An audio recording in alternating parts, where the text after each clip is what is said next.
So essentially, what my setup is, the 2.91 inch GBRS mount for the EOTech, and then I have a Unity tactical mount for the magnifier. Now you can go on the GBRS website and they sell the combo, and you can find everything that you need there and the different risers that will fit your optic.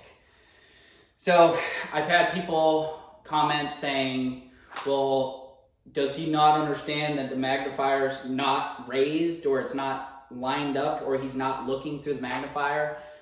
Well, that's because in other videos where I was shooting, I wasn't actually utilizing the magnifier, and this is what it looks like. I'm looking over the magnifier and I'm looking into the EOTech.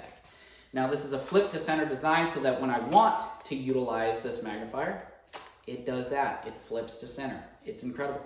Now, is a raised optic for everybody? Should everybody and their sister go out and buy a raised optic? No. Or buy the riser to raise your optic? And the answer is no. There are certain difficulties that come with raising your optics, being that it's going to be harder for you to get a cheek weld. It's going to be harder for you to actually shoot at a distance. And that's what I've seen across the board with people transitioning to raised optics, is they are having a difficulty when shooting from the prone, trying to get a good cheek weld in a consistent shot group. Is it impossible? No, it's not, but it is harder than having an optic that is just mounted directly to the rail and you're able to get a proper cheek weld. If you're somebody that is utilizing night vision and you're concerned about other people being able to utilize night vision, this is for you, in the sense that you don't have to rely on your IR laser setup in order for you to actually engage targets in the dark in conjunction with your night vision. Being that when it's raised, when your optic is raised, it's a lot easier for you to get the tube, your night vision tube, into the sight here so that you can actually passively shoot at night. There's a lot of people also that I've seen just commenting that don't understand that there isn't just one way of engaging targets at night. You don't just engage targets with with an IR laser, but you can, as well as you can passively shoot through your optic utilizing your night vision. You can turn the EOTech down to its lowest settings so that it's not emitting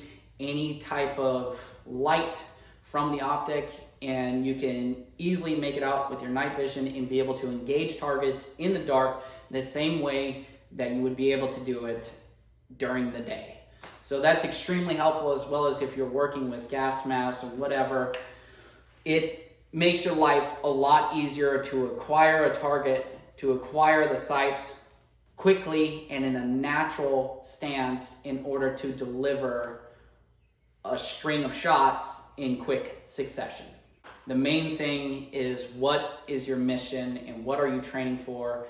And to understand that your mission is what dictates the gear and equipment that you're going to be utilizing. So if you're in law enforcement or you're in the military and you're working in a lot of urban environments and you're working in areas where threats can be potentially a lot closer, then having a raised optic is just going to be easier for you to condition that target acquisition quickly and from a stable, natural stance. It's going to be easier for you to actually get that sight picture quickly in order to engage. Now, if you're in a defensive posture in Ukraine and you're entrenched, you don't necessarily need a raised optic, right? You can have just a standard mounted optic, and that's probably going to be the best bet for you. But it's up to you to decide, and it's also just understand that the mission is going to dictate whatever equipment that you should or shouldn't be using. So another comment that I got quite a few times is like, oh, just wait until you go see what the height over bore, or have fun with the height over bore. And essentially, if you didn't know what height over bore is it's basically the difference between where you're aiming and where the round is impacting. So obviously, I'm not going to dive down super deep into internal, external, and terminal ballistics. We're not going to talk about all the different trajectories and stuff like that, where you can sight in a 36-yard zero versus a 25-yard zero versus a 100-yard zero, blah, blah, blah. We're not going to talk about all that different stuff. We're just going to talk about the basics of height over bore. So essentially, What that means is the closer that I move to a target and I move closer from the point on which I actually zeroed the rifle, the difference between my point of aim and the round's impact is going to be greater. So as I move closer and closer to the target, that round is going to be impacting lower. And if you're a human being with the correct amount of chromosomes and brain cells needed for you to live, you can train and you can adjust for this just like you adjust for the height over bore issue with any optic out there, right? So you're always going to have the height over bore difference no matter what optic you put on the weapon, right? But obviously raising it is just going to increase that difference marginally. So to further your understanding, let's go to the range and let's shoot this setup.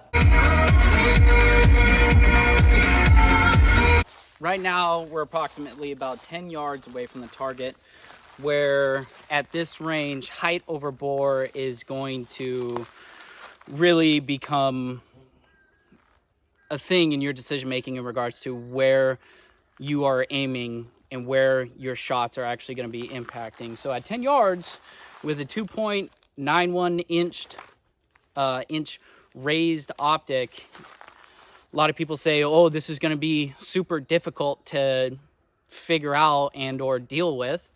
But as you can see, we'll just go to 10 yards. We'll get locked and loaded.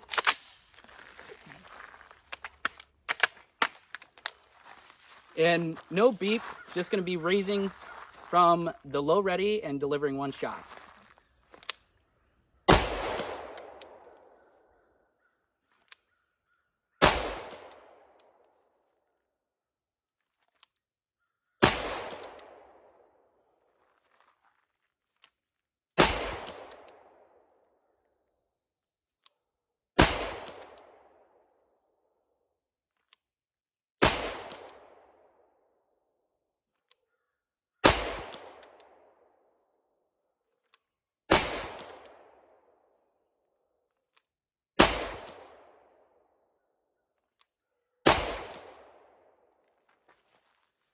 So as you can see there, we shot, I don't know, however many rounds. We're at 10 yards.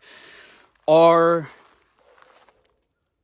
drop with our bullet drop should be astronomical, according to a lot of people in the comments. Now, before you make fun of me, I did drink like a pot of coffee before I came out here. As you can see, my hands are just kind of jittery. But nonetheless, all the bullets are striking the intended target. And or they're not astronomically low, they're not astronomically high. They're right center mass, essentially right where I want it on this little tiny target. I know it's a little bit spaced out. I need to do some work. I'm going to continue shooting today, and that group will get a lot tighter. But nonetheless, I'm hitting the intended target from 10 yards away, where the height over bore should be, you know, a really big thing at this range. Let's move a little bit closer. So right now we're about 5.5, 6 yards away from the target. Again, from a lot of the comments that I've been getting, this should be something that's really hard to do, is shoot at close range, but I'm just going to show you that it's not.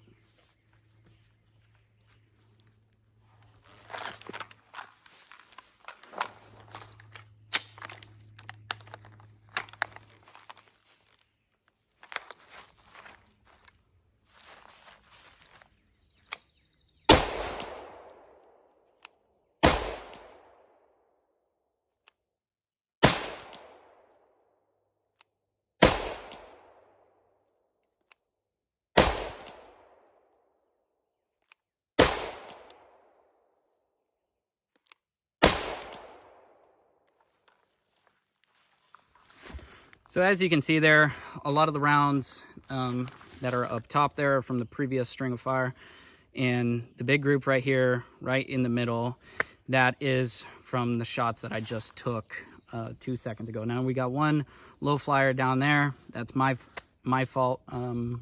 But nonetheless, at 5.5, 6 yards, we're hitting the intended target over and over and over again. All right, so some of you might be wondering, okay, how is someone able to hit the intended target with their optic raised and being at this close to the target, and there being such a height over bore difference at this range? How is someone able to actually shoot the target consistently and hit the intended part of the target that they were trying to hit? How is someone able to do this? Well, I'll tell you, the reason why I'm able to do this is because I have a normal amount of brain cells needed for my body to actually operate and make decisions.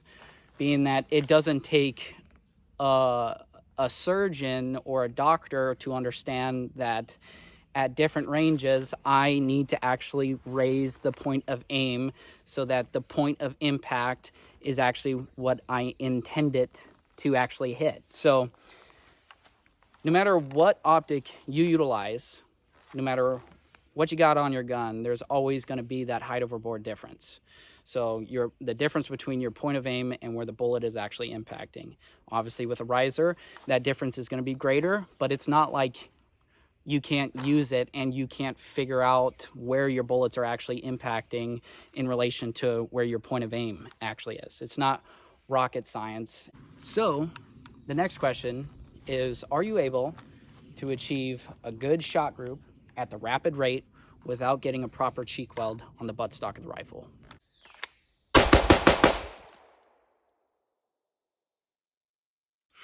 And the answer is yes. And again, like I said at the very beginning, your mission is going to dictate the weapon, the gear, the equipment, everything that you need. Now, universally, I like this setup because I am able to shoot at a distance just because of my experience, even with the optic being raised up and not being able to get a standard cheek weld on the rifle. I'm still able to shoot out to a distance, as well as I'm faster to getting that reticle onto the target from a natural stance at a closer range. So I like having a raised optic, and it works out for me.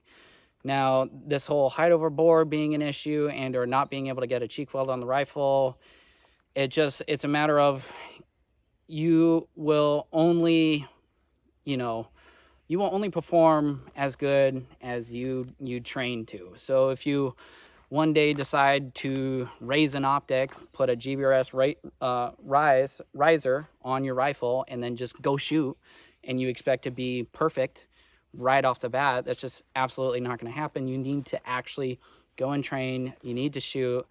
You need to be repetitive. You need to be consistent. You need to keep doing it over and over and over again. So you just need to train to whatever your setup is.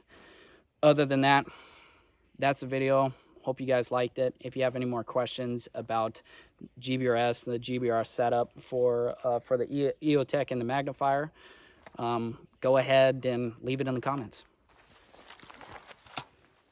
So, okay, like I said, to utilize this magnifier when you get actually out to a distance, it's just flip to center. So out of your line of sight, in your line of sight. So when you get out to 100, you can actually get some magnification behind the optic.